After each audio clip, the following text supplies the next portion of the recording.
I mean, the best education that anybody can have is just getting out there and doing it, and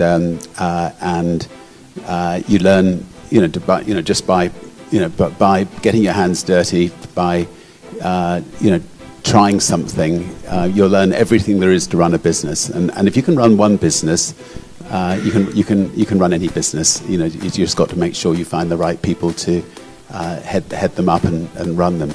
But once you've had that experience of running one business, then there's no reason why you shouldn't be able to run almost any business there is. And I think most of the best entrepreneurial ideas come out of frustration. I think if you're frustrated about something, the best way of sorting it out is get out and do it, and you've got yourself a business.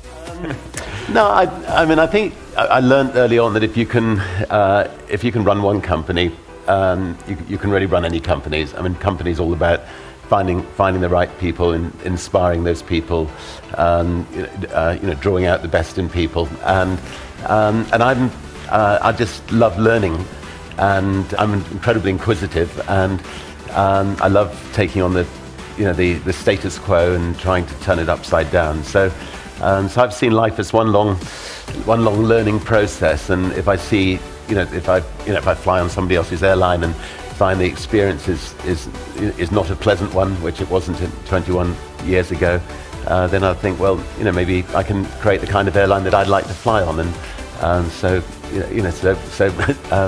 got one sort of second-hand 747 from Boeing and gave it a go.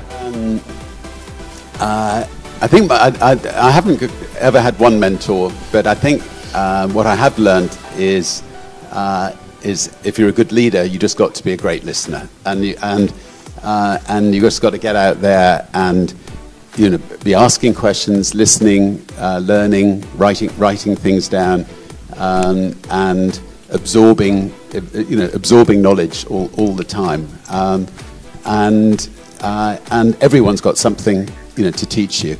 I often find that leaders are apt to talk a lot and not to listen half enough. So I think a lot of my success has come from drawing people out and learning.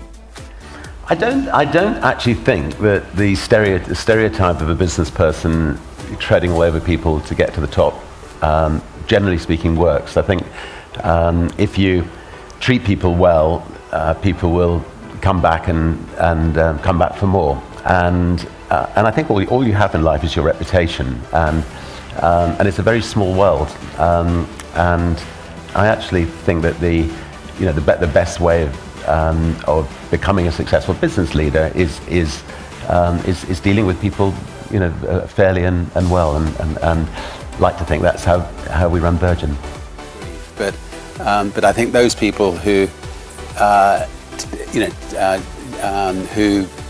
push themselves beyond their limits get much more out of life. Those people who say yes rather than watching other people do it, and it's worth it's worth the risk. Yeah, when we launched Virgin Atlantic 30 years ago, the New York Times did a review, and they did some market research, and they said, first of all, with a name like Virgin, it's not going to go the whole way. But secondly, that they did market research which said only 7% of people would fly on an airline called Virgin, and we put our hands up and said 7% would be just fine. So so we carried on with it. But there were a lot of skeptics out there, and there always will be lots of skeptics when you want to start something new. Everybody will tell you why it's a bad idea, why you shouldn't do it, why you'll lose everything you've got, and in the end you just got to get out and try to prove them wrong. Yeah, I mean, look, to become an entrepreneur is not easy, and a lot of people who try to become entrepreneurs, they fail along the way, but good ones pick themselves up and they try again until they succeed. And what an entrepreneur needs to do first of all is come up with an idea that will make a positive difference to other people's lives. And if you've got an idea that's going to make a positive difference to other people's lives, you've got a chance of building a business. And then you need to get a great group of people around you who believe in what you're trying to do, and then you need to just say, screw it, let's do it, and get on and try it. It sounds easier said than done, and I know how difficult it is. I mean, when I started in business, age 15, I would stand outside, concerts, handing out leaflets for a small little mail order company, trying to sell records, and as people sent me in the money, I'd then go and buy the records and then send it to them, and so it can be a very hand-to-mouth existence to start up and build a company, but enormously rewarding if you succeed. Not everyone is going to succeed as an entrepreneur, but it's worth giving it a try. I was dyslexic. I had no understanding of schoolwork whatsoever. I certainly would have failed IQ tests, and it's one of the reasons I left school when I was 15 years old. And if I'm not interested in something, I don't grasp it. As somebody who's dyslexic, you also have some quite bizarre situations. I mean, for instance, I've had to, I've been running the largest group of private companies in Europe, but haven't been able to know the difference between net and gross. And so the board meetings have been fascinating. And so, is that good news or bad news? And generally people would say, oh, well, that's bad news. but just to clarify, the $25 billion is gross, right? That's gross. Well, I hope it's net, actually, having fun.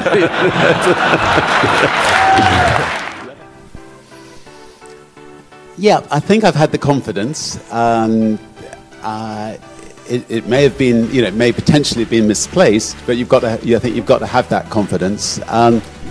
There's a very thin dividing line between success and failure when you start a business from scratch. And if you don't have enough money to pay the bills, you go the wrong side of that dividing line. And if you can somehow get enough money to pay the bills, you stay the right side of that dividing line. I've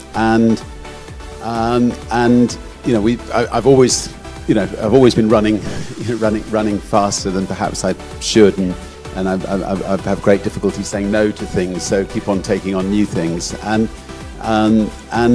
we've just managed to stay the right side of the dividing line over the last 50 years in business. But equally, in those early days when you're starting a business without any financial backing, it's easy to slip the wrong side, and in fact, most entrepreneurs do slip the wrong side, and the important thing is then just to pick yourself up and start again, and if it doesn't work at that time, keep going until you do succeed, and not to give up. And you're also working in Africa on a couple of projects. Yes, I mean we're setting up something called the War Room, which is maybe the wrong word. We're trying to, maybe it would change it, but anyway, it's a war room to try to coordinate all the attack that's going on in Africa, all the different social problems in Africa, and try to look at best practices. So for instance, there's a doctor in Africa that's found that if you give a mother antiretroviral drugs at 24 weeks when she's pregnant, that the baby will not have HIV when it's born, and so disseminating that information to around the rest of Africa is important.